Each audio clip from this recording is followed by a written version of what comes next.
Supreme court చాలా కీలకమైన 2 తీర్పులు లేకపోతే ఆదేశాలు ఇచ్చింది. అందులో ఒకటి ఆంధ్రప్రదేశ్ ముఖ్యమంత్రి చంద్రబాబు నాయుడుని కేసులో స్కిల్ డెవలప్మెంట్ స్కామ్ అని ఇంతకుముందు జరిగింది కదా, దాంట్లో ఆయనకు బెయిల్ మీద ఆయన బయట ఉన్నారు.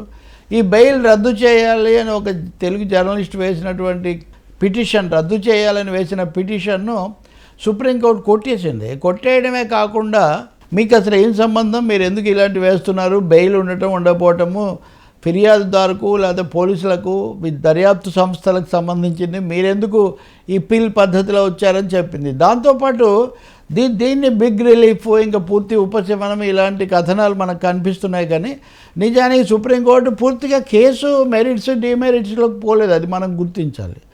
వాళ్ళు దర్యాప్తు కొనసాగుతుంది, మీరు దర్యాప్తుకు సహకరించండి అని చంద్రబాబు నాయుడుకు చెప్పారు. అయితే ఇప్పుడు ఆయన ప్రభుత్వం అంత బ్రహ్మాండమైన మెజార్టీతో అధికారంలోకి వచ్చిన తర్వాత ఇంకా స్కిల్ కేసులో ఏదో సిఐడినో ఇంకొకరో దర్యాప్తు చేస్తారు, పెద్ద ఏదో ముందుకు పోతుందని ఎవరు భావించరు. రెండవది, గతంలో అధికారంలో ఉన్న మంత్రులు, మాజీ మంత్రులు ఇప్పుడు కొన్ని చెప్పే విషయాల ప్రకారం చంద్రబాబు మీద కేసుకు పెద్ద ఆధారాలు లేవు, అదంతా నిలబడదు. స్కిల్ స్కామ్ నిజమే అయిండొచ్చు, కానీ అందులో చంద్రబాబు వ్యక్తిగత పాత్ర ఉందా అనడానికి ఏమి ఆధారాలు లేవు. ఈ విషయం చెప్పినా వినకుండా జగన్ ఆ కేసు ఒక విధంగా రాజకీయ దృష్టితో పెట్టించారు. ఇప్పుడు సుప్రీంకోర్టు దర్యాప్తు కొనసాగించండి, కానీ బెయిల్ అయితే ఉంటుంది, బెయిల్ మీద ఆయన ఉండొచ్చు, బెయిల్ రద్దు చేయాలి అని అడగడం పొరపాటు అన్నారు. దీనికి ఇంకొక సహజమైన కారణం కూడా మనం గుర్తించాలి. బెయిల్ రద్దు చేయాలని ఇంతకుముందు అడిగింది మొదట్లో జగన్ ప్రభుత్వం. ఇప్పుడు చంద్రబాబే ప్రభుత్వ అధినేతగా ఉండగా ఆయన ప్రభుత్వం బెయిల్ రద్దు చేయటం అనే వాదన మీద బలపరిచే అవకాశమే లేదు కదా. సో అది సహజంగా వచ్చినటువంటిదే. ఇంకా నిజంగా సిఐడి కానీ ఇంకొకరు కానీ ఎలా వ్యవహరిస్తారు. అలాగే స్కిల్ స్కామ్ మీద మొదట్లో ఈడీ, ఎన్ఫోర్స్మెంట్ డైరెక్టరేట్ అసలు తీగ కదిలిచ్చింది, వాళ్ళు చంద్రబాబు పేరు ఎత్తలేదు కానీ.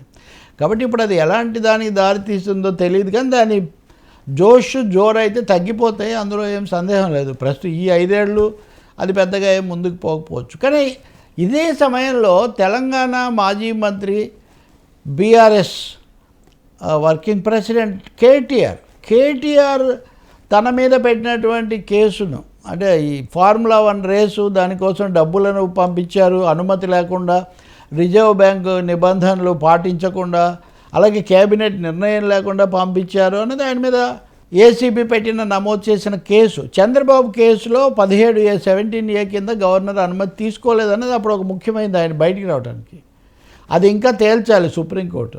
కేటీఆర్ విషయంలో గవర్నర్ అనుమతి తీసుకున్నారు 17A కింద, కాబట్టి గవర్నర్ అనుమతి ఇచ్చాడు, ఏసీబీ కేసు పెట్టింది. కాబట్టి ఈ డబ్బు ఏమైంది, 55 కోట్లు విదేశాలకు పంపించింది. ఏమైందని ఎన్ఫోర్స్మెంట్ డైరెక్టరేట్ ఈడీ కూడా కేసు పెట్టింది. మనకు విషయం తెలుసు, ఈడీ గతంలో కవితను కూడా, ఆయన సోదరి కేసీఆర్ కుమార్తె, ఆమెను కూడా విచారించడం, తర్వాత ఆమెను కొద్ది మాసాలు జైల్లో ఉంచడం అనేది కూడా జరిగింది. ఆమె బయటే ఉన్నారు. ఇప్పుడు కేటీఆర్ విషయానికి వస్తే చంద్రబాబు కేసుకు పూర్తి డిఫరెంట్. ఈయన డబ్బులు నేనే పంపించాను, బాధ్యత నేనే తీసుకున్నాను, మంత్రివర్గ నిర్ణయం లేకుండానే చేశాను, ఇవన్నీ ఆయన ఒప్పుకున్నారు. ఇవన్నీ రాష్ట్రం కోసం చేశానని ఆయన అంటున్నారు. కానీ దర్యాప్తు అయితే చేయాలి కదా, డబ్బు అనేది చేతులు మారి వేరే దేశానికి పోయినప్పుడు అన్నది ఏసీబీ వాదన. సో హైకోర్టు కూడా దాన్ని బలపరిచింది. అందుకని హైకోర్టు 1-2 సార్లు ఆయనకు ముందస్తు అరెస్ట్ లేకుండా చేసినప్పటికీ, పూర్తి తీర్పు ఇచ్చినప్పటికీ అలాంటి రక్షణ ఏం కల్పించలేదు. అంటే కొద్ది రోజులైనా రక్షణ కల్పించని అడిగినా లేదు. దీని మీద సుప్రీంకోర్టుకు కదా వెళ్ళాలి, కానీ సుప్రీంకోర్టుకి ఏమని వెళ్ళారు కేటీఆర్, మళ్ళీ అక్కడ కూడా ఈ కేసు క్వాష్ చేయాలి అని అడుగుతూ వెళ్ళారు.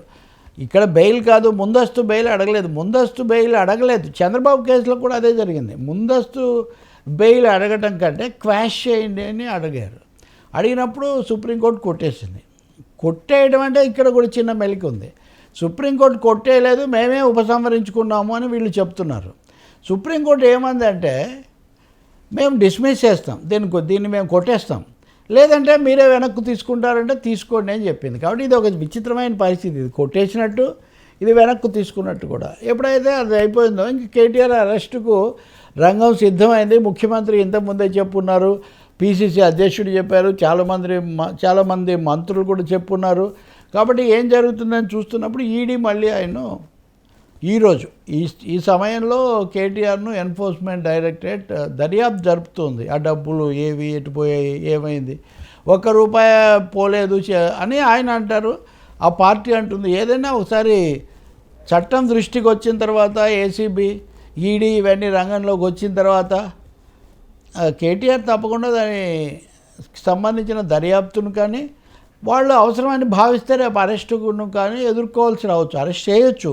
కాంగ్రెస్ ప్రభుత్వం రేవంత్ రెడ్డి ఇప్పుడు అనుసరిస్తున్న వైఖరి, ఆ దూకుడు అవన్నీ దృష్టిలో పెట్టుకుంటే కేటీఆర్ అరెస్ట్ అవుతాడనడంలో పెద్ద సందేహమేం కలగదు. ఎప్పుడు ఎలా ఈ లోపల ఆయన కింది కోర్టులో ఏమైనా ముందస్తు బెయిల్ తెచ్చుకుంటారా, అంత వ్యవధి ఆయనకి ఇస్తారా, ఈడీ ఆ పని చేస్తుందా అని మనం చెప్పలేము. ఎందుకంటే ఈడీ కేంద్రం అధీనంలో ఉంటుంది, మోదీ ప్రభుత్వం అధీనంలో ఉంటుంది. సో వాళ్ళకంటే కూడా కాంగ్రెస్ ప్రభుత్వం చేస్తే మంచిదని వాళ్ళు చూస్తారు. మరి ఆ పని ఏసీబీ ద్వారా జరుగుతుందా అన్నది మనం ముందు చూడాలి. బహుశా కేటీఆర్ బయటకు వచ్చిన తర్వాత, ఆయన వెళ్లే ముందు మాట్లాడారు, ప్రతి దశలో మాట్లాడుతున్నారు.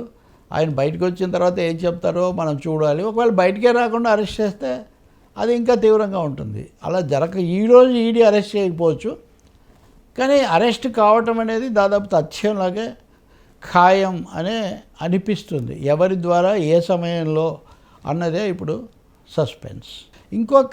అది కూడా కేసే. జగన్మోహన్ రెడ్డి లండన్ వెళ్ళారు. ఆయన లండన్ వెళ్ళడానికి అంతకుముందు ఆయన కూడా బెయిల్ మీద ఉన్నారు కదా, కాబట్టి విదేశాలకు వెళ్ళనివ్వకూడదు అని వాదించింది సిబిఐ. కానీ హైకోర్టు ఆయన లండన్ వెళ్ళటానికి అనుమతి ఇచ్చింది.